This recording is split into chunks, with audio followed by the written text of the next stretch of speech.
सोच कर देखिए, चुनाव का दिन है और लाइन में लगकर जब आपका मतलब है जब किसी का वोट डालने का नंबर आता है तो पता चलता है कि किसी कंप्यूटर के एक छोटे से ग्लिच या डेटा मिसमैच ने सिस्टम से उनका नाम ही मिटा दिया है। एक ही झटके में दुनिया के सबसे बड़े लोकतंत्र में वोट देने का अधिकार खत्म। बिल्कुल। और या फिर एक और सिचुएशन की कल्पना कीजिए, एक इंसान 12 साल से अस्पताल के बिस्तर पर बिना किसी चेतना के पड़ा है और उसे मशीनों के सहारे सिर्फ इसलिए जिंदा रखा गया है क्योंकि सिस्टम उसे शांति से जाने की इजाजत नहीं देता। देखिए, सुनने में तो ये दोनों स्थितियां बहुत अलग लगती हैं। हाँ, लेकिन इनके केंद्र में ना एक ही अदृश्य लकीर है, और वो लकीर है एक व्यक्ति के मौलिक अधिकारों और राज्य की शक्ति यानी स्टेट पावर के बीच की बाउंड्री। सही बात है। और ये बाउंड्री कोई पत्थर पर खींची लकीर नहीं है, ये लगातार बदलती रहती है, कभी कानून के जरिए तो कभी प्रशासनिक फैसलों के जरिए। वही तो आज की इस गहन चर्चा में हम इसी बाउंड्री के खिसकने और टकराने का विश्लेषण करेंगे। हमारे सामने 17 मार्च 2026 के कुछ बेहद अहम एडिटोरियल्स और रिसर्च नोट्स हैं जो इस विषय को समझने वालों के लिए बहुत जरूरी हैं। इन स्रोतों के आधार पर आज का हमारा मिशन ये समझना है कि कैसे कैसे राजनीति, नागरिक स्वतंत्रता और यहाँ तक कि हमारा सिनेमा इसी पावर डायनामिक्स से तय हो रहा है। बिल्कुल। और एक बात और क्लियर कर दें सुनने वालों के लिए कि इस पूरी चर्चा में हम किसी भी पॉलिटिकल विचारधारा का पक्ष नहीं लेंगे। हाँ, एकदम निष्पक्ष होकर। जी, सिर्फ उन फैक्ट्स और उनके पीछे के कारणों को डिकोड करेंगे जो इन सोर्सेज में दिए गए हैं। तो इन सोर्सेज को अगर ध्यान से देखा जाए तो एक पैटर्न नजर आता है। कैसा पैटर्न? मतलब जब स्टेट अपनी एडमिनिस्ट्रेटिव या सिक्योरिटी पावर्स का इस्तेमाल करता है ना, तो उसका सीधा असर आम इंसान की आज़ादी और उसकी गरिमा पर पड़ता है। वही तो इसी पैटर्न को अनपैक करते हैं। हमारी चर्चा की शुरुआत होती है उस अधिकार से जो लोकतंत्र की बुनियाद है, यानी वोट देने का अधिकार। हाँ, अभी अप्रैल 2026 में 5 जगहों पर विधानसभा चुनाव होने हैं। वेस्ट बंगाल, तमिलनाडु, केरला, असम और पुडुचेरी। जी। लेकिन इस बार का सबसे बड़ा मुद्दा चुनावी रैली या घोषणा पत्र नहीं है, बल्कि चुनाव से ठीक पहले इलेक्शन कमीशन द्वारा की जाने वाली एक प्रोसेस है जिसे स्पेशल इंटेंसिव रिवीजन या SIR कहा जा रहा है। तो ये SIR आखिर इतना विवादित क्यों हो गया है? देखिए, इसे समझने के लिए हमें इलेक्शन कमीशन ऑफ इंडिया यानी ECI के काम करने के तरीके को देखना होगा। कॉन्स्टिट्यूशन का आर्टिकल 364 ECI को चुनाव कराने की पूरी ऑटोनॉमी देता है। हाँ। तो इसी के तहत चुनाव से पहले वोटर लिस्ट को क्लीन या अपडेट किया जाता है। इसी को SIR कहते हैं। अच्छा। इसका मकसद होता है डुप्लीकेट नाम या उन लोगों के नाम हटाना जिनकी मृत्यु हो चुकी है। ये काम EROs और BLOs का होता है। लेकिन इस बार के एडिटोरियल्स इशारा कर रहे हैं कि इस सफाई प्रोसेस में बहुत बड़ी अनियमितता आई है। मतलब गड़बड़ी हुई है। इसे एक आसान एग्जाम्पल से समझते हैं। मान लीजिए हम अपनी फ़ोन की कॉन्टैक्ट लिस्ट को अपडेट कर रहे हैं ताकि कुछ पुराने नंबर हटाए जा सकें। हाँ, एकदम नॉर्मल प्रोसेस है। लेकिन सिस्टम की किसी लॉजिकल डिस्क्रिपेंसी यानी किसी टेक्निकल लॉजिक की गलती के कारण फैमिली और फ्रेंड्स के आधे नंबर ही डिलीट हो जाए। वही तो। सोर्सेज के आंकड़े बताते हैं कि कुछ ऐसा ही बड़े लेवल पर हुआ है। तमिलनाडु को छोड़ दें तो बाकी सभी स्टेट्स में वोटर लिस्ट में महिलाओं का रेशो एबनॉर्मली गिर गया है। जी। जो माइग्रेंट वर्कर्स काम के लिए बाहर जाते हैं उनके नाम भी बड़े पैमाने पर कट गए हैं। और यही वो पॉइंट है जहां एडमिनिस्ट्रेटिव प्रोसेस और कॉन्स्टिट्यूशनल राइट में सीधा टकराव हो रहा है। देखिए, आर्टिकल 326 सबको यूनिवर्सल अडल्ट सफरेज के तहत वोट देने का राइट देता है। जी। लेकिन अगर कोई महिला शादी के बाद अपना एड्रेस बदलती है, हाँ, या कोई मजदूर 6 महीने के लिए दूसरे शहर जाता है और उस दौरान सिस्टम उनके डेटा को लॉजिकल डिस्क्रिपेंसी मानकर लिस्ट से हटा देता है, तो ये सिस्टम का बहुत बड़ा फेलियर है।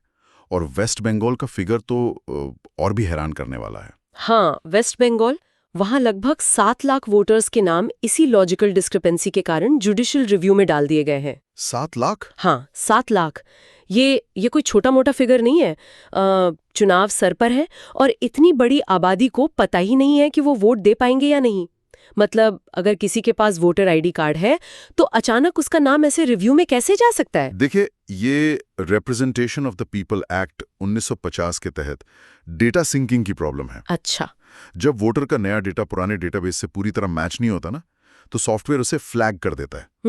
फिर इसे एक जुडिशियल ऑफिसर के पास भी जाता है। लेकिन जब मामला 7 लाख लोगों का हो तो चुनाव से पहले हर एक केस को मैन्युअली रिव्यू करना बिल्कुल इम्पॉसिबल है। वही तो। ये एक क्लासिक एग्जाम्पल है कि कैसे टेक्नोलॉजी पर जरूरत से ज्यादा निर्भरता और जमीनी हकीकत के बीच का फासला एक नागरिक के सबसे बड़े अधिकार को खतरे में डाल सकता है।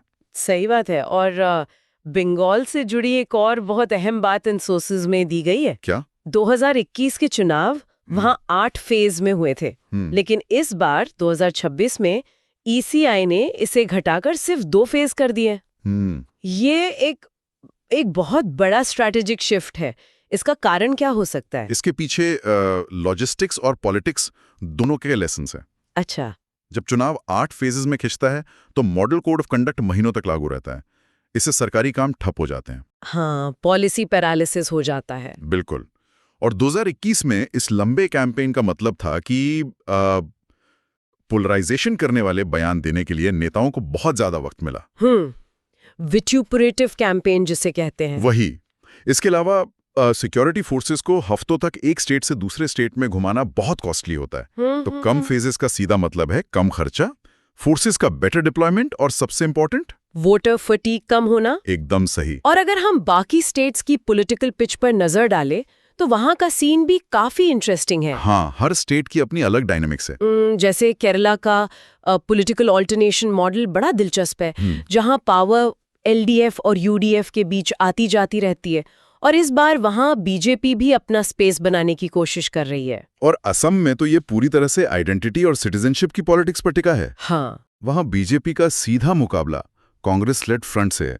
लेकिन सोर्सेज बताते हैं कि कांग्रेस ने अखिल गोगोई की रायजोड़ दल के साथ अलायंस न करके एक बहुत बड़ी स्ट्रेटेजिक गलती की है। वही अखिल गोगोई ना, जो फार्मा एक्टिविस्ट हैं और मैग्सेसे अवॉर्डी हैं। हाँ, वही। उनका जमीनी असर काफी है। और अगर हम तमिलनाडु की बात करें तो वहां एक बिल्कुल नया फैक्टर आ गया है। ओ हाँ, एक्टिव विजय की नई पार्टी तमिलेगा वेत्रिक कजगाम या टीवी के। बिल्कुल। ये पार्टी डीएमके और एआईएमडीके के इक्वेशंस को बिगाड़कर वोट्स का बंटवारा कर सकती है। और पुडुचेरी का केस इसलिए यूनिक है क्योंकि वो आर्टिकल 239A के तहत एक ऐसा यूनियन टेरिटरी है जिसकी अपनी लेजिस्लेचर है और वहां भी कोalition पॉलिटिक्स चरम पर है। तो एक तरफ हम देखते हैं कि स्टेट सिटीजन्स को वोट देने की व्यवस्था कैसे देता है या उसमें कैसे चूक करता है। हाँ। लेकिन लोकतंत्र सिर्फ वोट देने तक तो लिमिटेड नहीं है ना? बिल्कुल नहीं। वोट देने के बाद एक और बहुत बेसिक राइट आता है, राइट टू डिसेंट, यानी असहमति का अधिकार। जी। और जब कोई नागरिक इस अधिकार का इस्तेमाल करता है तो स्टेट का रिएक्शन कैसा होता है, ये हमें हमारे दूसरे विषय की तरफ ले जाता है। लद्दाख के एक्टिविस्ट सोनम वांगचुक की रिहाई और नेशनल सिक्योरिटी एक्ट का इस्तेमाल। ये मामला इंटरनल सिक्योरिटी और सिविल लिबर्टीज के बीच के टेंशन का सबसे ज्वलंत उदाहरण है। हाँ। देखिए, सोनम वांगचुक का नाम एजुकेशन और एनवायरनमेंट के फील्ड में बहुत बड़ा है। 3 इडियट्स की जो फुनसुक वांगडू वाली बात थी वो उन्हीं से इंस्पायर्ड थी। उन्होंने लद्दाख में पानी के क्राइसिस को सॉल्व करने के लिए आइस स्टूपा बनाए और उन्हें मैग्सेसे अवार्ड भी मिला है। लेकिन मैं सोच रही हूँ कि जब अगस्त 2019 में लद्दाख को यूनियन टेरिटरी बनाया गया तो शुरू में उन्होंने इसका सपोर्ट किया था। हाँ, बिल्कुल किया था। तो फिर ऐसा क्या बदला कि स्टेट ने उन्हें ही अरेस्ट कर लिया, वो भी बिना किसी ट्रायल और चार्जशीट के? ये बात थोड़ी अजीब लगती है कि एक इतने रिस्पेक्टेड सिटीजन को ऐसे ही महीनों तक जेल में कैसे रखा जा सकता है? देखिए, इस उलझन का सीधा जवाब एनएसए यानी नेशनल सिक्योरिटी एक्ट 1980 के मैकेनिज्म में छिपा है। अच्छा। नॉर्मल क्रिमिनल जस्टिस सिस्टम में क्या होता है, आप क्राइम करते हैं, पुलिस अरेस्ट करती है, 24 घंटे में मैजिस्ट्रेट के सामने पेश करती है और चार्जशीट फाइल होती है। हाँ, यही प्रोसेस है। लेकिन एनएसए एक प्रिवेंटिव डिटेंशन लॉ है। ये क्राइम होने के बाद सजा देने के लिए नहीं, बल्कि क्राइम होने से रोकने के लिए है। वेट, मतलब सिर्फ इस शक के आधार पर कि ये इंसान फ्यूचर में नेशनल सिक्योरिटी के लिए खतरा बन सकता है, उसे अरेस्ट किया जा सकता है? बिल्कुल। इसमें ना तो कोई फॉर्मल चार्जशीट होती है, ना ही नॉर्मल बेल का रूल होता है। बाप रे।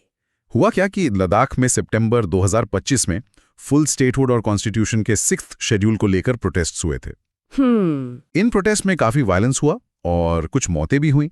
अब ये 6th शेड्यूल असल में ट्राइबल एरियाज को अपनी जमीन और कल्चर की रक्षा के लिए ऑटोनॉमी देता है। वांगचुक इसी की मांग कर रहे थे, क्योंकि लद्दाख के लोगों को लग रहा था कि यूटी बनने के बाद उनका अपनी जमीन पर कंट्रोल नहीं रहेगा। वही तो। और वायलेंस के 2 दिन बाद ही उन्हें एनएसए के तहत कस्टडी में ले लिया गया। लेकिन इस कहानी का क्लाइमैक्स ये है कि 14 मार्च 2026 को उन्हें अचानक छोड़ दिया गया। और वो भी तब जब सुप्रीम कोर्ट में उनकी पत्नी की तरफ से दायर हेबियस कॉर्पस पिटिशन पर फाइनल हियरिंग होने वाली थी। ये टाइमिंग सिर्फ एक कोइंसिडेंस तो नहीं लगती? नहीं, ये कोई कोइंसिडेंस नहीं था। देखिए, हेबियस कॉर्पस आर्टिकल 32 के तहत सुप्रीम कोर्ट की एक पावर है जो स्टेट से सीधे पूछती है कि आपने इस व्यक्ति को किस कानूनी आधार पर बंदी बनाया है, इसे कोर्ट के सामने पेश करें। अच्छा। जब हियरिंग में सिर्फ 3 दिन बचे थे, तब रिलीज करने का मतलब है कि स्टेट को शायद ये रियलाइज हो गया था कि सुप्रीम कोर्ट के सामने उनकी डिटेंशन का कोई सॉलिड लॉजिक पेश करना मुश्किल होगा। तो ये केस साफ दिखाता है कि कैसे स्टेट कभी-कभी प्रिवेंटिव डिटेंशन का यूज पॉलिटिकल डिसेंट को दबाने के लिए करता है और कैसे जुडिशरी उस पर एक चेक एंड बैलेंस का काम करती है। बहुत सही पॉइंट है ये। तो सिविल लिबर्टीज की बात हो रही है, राज्य आपकी आज़ादी लिमिट कर सकता है, ये हमने समझ लिया।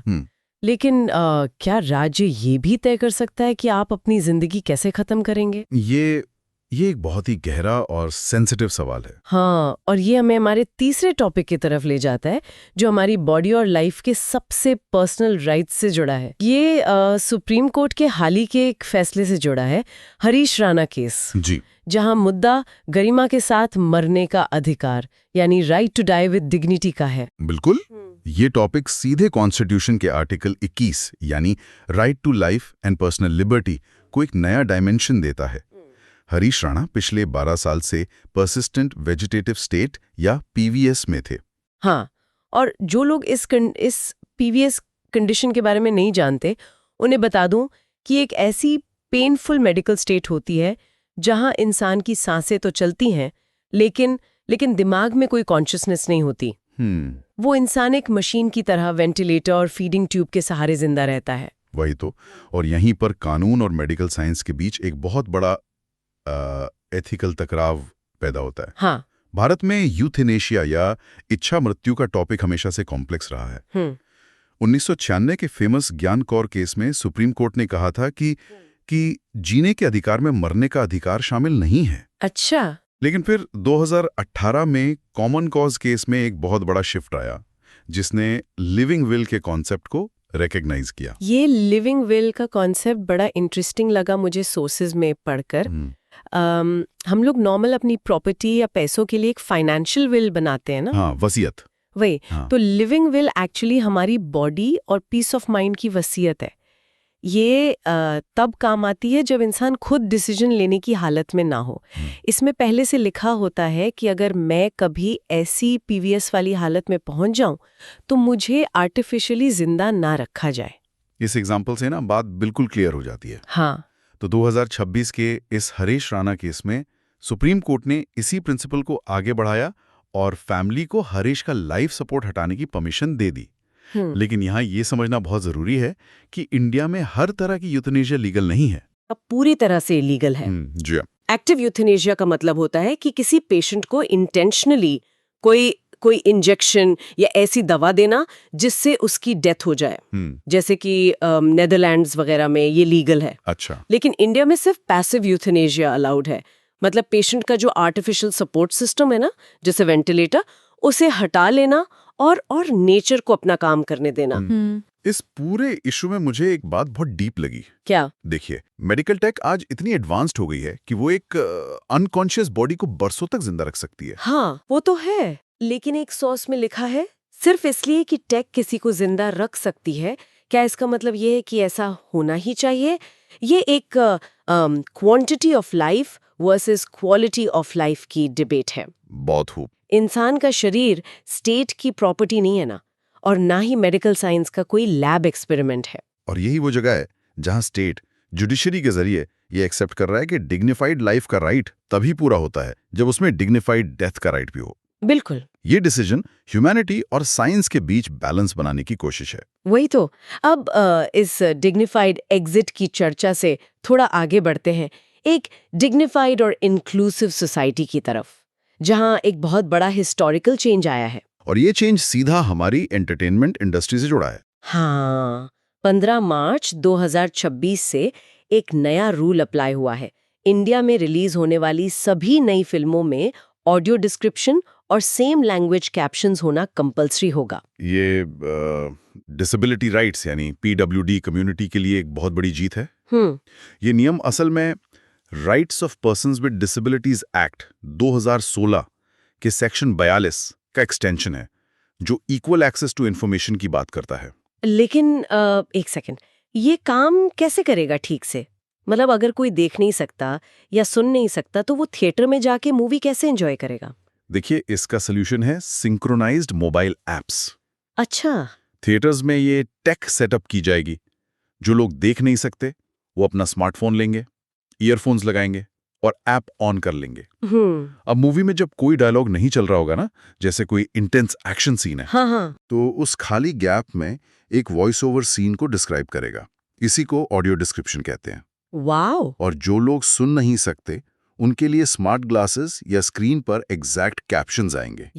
ये सच में अमेजिंग टेक है, क्योंकि देखिए सिनेमा सिर्फ टाइम पास तो है नहीं, ये एक शेयर्ड कल्चरल एक्सपीरियंस होता है। बिल्कुल सही कहा। लोग अगले दिन दोस्तों के साथ या ऑफिस में बैठकर मूवी डिस्कस करते हैं, और जब सोसाइटी का एक बड़ा हिस्सा उसे देख ही नहीं पाता तो वो सिर्फ मूवी से नहीं बल्कि उस पूरी सोशल कॉन्वर्सेशन से कट ऑफ हो जाता है।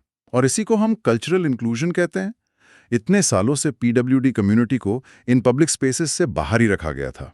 ये रूल उन्हें वापस मेन स्ट्रीम में लाता है। लेकिन इसमें एक बात थी जो मुझे बिल्कुल समझ नहीं आई। कौन सी बात? इन सोर्सेज में लिखा है कि थिएटर्स के लिए तो ये रूल तुरंत लागू हो गया है, लेकिन OTT प्लेटफॉर्म्स को 3 साल की छूट दी गई है। हाँ, ये पॉइंट है। मतलब टेक्निकली देखा जाए तो किसी ऐप या डिजिटल प्लेटफॉर्म पर ऑडियो ट्रैक ऐड करना थिएटर के फिजिकल सेटअप से तो सस्ता और आसान होगा ना? बिल्कुल होगा। तो फिर उन्हें 3 साल का लंबा टाइम क्यों दिया गया? देखिए, इसी वजह से इन एडिटोरियल्स में इस डिले की बहुत स्ट्रांगली आलोचना की गई है। OTT प्लेटफॉर्म्स के पास तो ऑलरेडी बैक एंड टेक और इंफ्रास्ट्रक्चर मौजूद है। वही तो। उन्हें छूट देने का कोई लॉजिक ही नहीं बनता।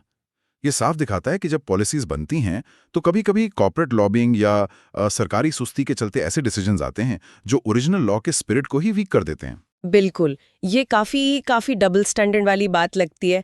खैर, अब जब मूवीज और सोसाइटी का इतना गहरा कनेक्शन हम देख ही रहे, तो आइए आज के आखिरी टॉपिक पर चलते हैं। हाँ, कि फिल्में सोसाइटी के बारे में क्या कह रही हैं। जी, 16 मार्च 2026 को हुए 78वें ऑस्कर अवार्ड्स। इस बार ऑस्कर्स ने ना हॉलीवुड के ग्लैमर से ज्यादा दुनिया की एंग्जाइटीज को रिफ्लेक्ट किया है। अगर हम पिछले एक डेकेड के ऑस्कर्स को देखें तो बहुत बड़ा शिफ्ट नजर आता है। याद है 2015-16 का ऑस्कर्स सो वाइट कंट्रोवर्सी? हाँ, जब उन पर डाइवर्सिटी न होने के इल्जाम लगे थे। बिल्कुल, तब वो लोग डाइवर्सिटी के लिए लड़ रहे थे, लेकिन आज ऑस्कर का स्टेज पूरी तरह से एक सोशियो पॉलिटिकल स्टेटमेंट बन गया है। सही बात है। इस बार जिस फिल्म को बेस्ट पिक्चर का अवार्ड मिला है, वन बैटल आफ्टर अनदर, ये उसका सबसे बड़ा प्रूफ है जी, और बेस्ड है। इसके अलावा सोर्सेज में और भी मूवीज का जिक्र है। जैसे एक मूवी है सिनर्स, जो अमेरिका में ब्लैक लोगों के स्ट्रगल को एक वैम्पायर स्टोरी के जरिए दिखाती है। अच्छा, इंटरेस्टिंग। और एक है द सीक्रेट एजेंट, जो दिखाती है कि कैसे अथॉरिटेरियन गवर्नमेंट्स लोगों की मेमोरीज को मिटा देती हैं।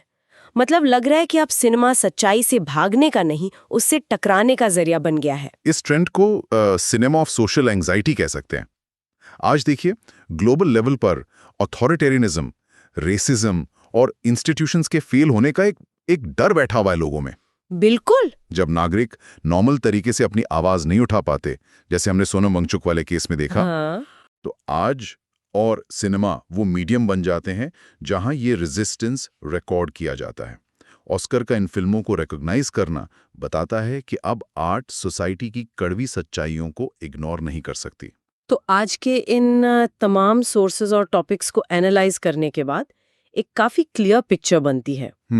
हमने स्टार्ट किया बंगाल और उन 5 स्टेट्स के इलेक्शंस से, जहां सिर्फ एक लॉजिकल डिस्क्रिपेंसी वोट का पावर छीन सकती है। जी। फिर लद्दाख का इशू, जहां स्टेट सिक्योरिटी के नाम पर प्रिवेंटिव डिटेंशन डिसेंट को दबा सकता है। हाँ। वहां से हम पर्सनल बाउंड्री में गए, जहां लिविंग विल के जरिए डिग्निफाइड डेथ को जुडिशरी रिकॉग्नाइज करती है। बिल्कुल। और आखिर में पीडब्ल्यूडी कम्युनिटी के लिए सिनेमा का इंक्लूजन और ऑस्कर्स में सोसाइटी के डर का आईना देखा हमने।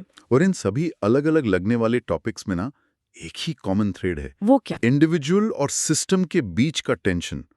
सिस्टम हमेशा ऑर्डर और कंट्रोल बनाना चाहता है, लेकिन कई बार उसी कंट्रोल के चक्कर में आम इंसान की आजादी और गरिमा क्रश हो जाती है। वही तो। और इसी पर एक बड़ा ही डीप ख्याल आता है मेरे माइंड में। इस विषय को समझने वालों को ना इस पर सोचने की जरूरत है। बिल्कुल। आज हमने टेक के 2 बिल्कुल अलग चेहरे देखे हैं। एक तरफ ये थिएटर्स वाली ऐप बेस्ड टेक पीडब्ल्यूडी लोगों को उनका हक दिला रही है, उन्हें एम्पावर कर रही है। हाँ। लेकिन दूसरी तरफ वही एडवांस्ड मेडिकल टेक एक बॉडी को इतने सालों तक आर्टिफिशियली होल्ड करके रख सकती है कि हमें उससे निकालने के लिए लिविंग विल जैसे कॉम्प्लेक्स लीगल रास्ते ढूंढने पड़ते हैं। ये वाकई एक बहुत बड़ा पैराडॉक्स है। टेक एक हाथ से हमें आजादी दे रही है और दूसरे हाथ से अनप्रेसिडेंटेड एथिकल प्रॉब्लम्स खड़ी कर रही है। तो सवाल ये बनता है कि फ्यूचर में जब स्टेट और टेक मिल जाएंगे तो हमारे फंडामेंटल राइट्स का क्या होगा? क्या ये टेक स्टेट को और पावर देगी या नागरिक को और पावरफुल बनाएगी? ये अपने आप में एक बड़ी लॉजिकल डिस्क्रिपेंसी है जो हमारे आगे खड़ी है।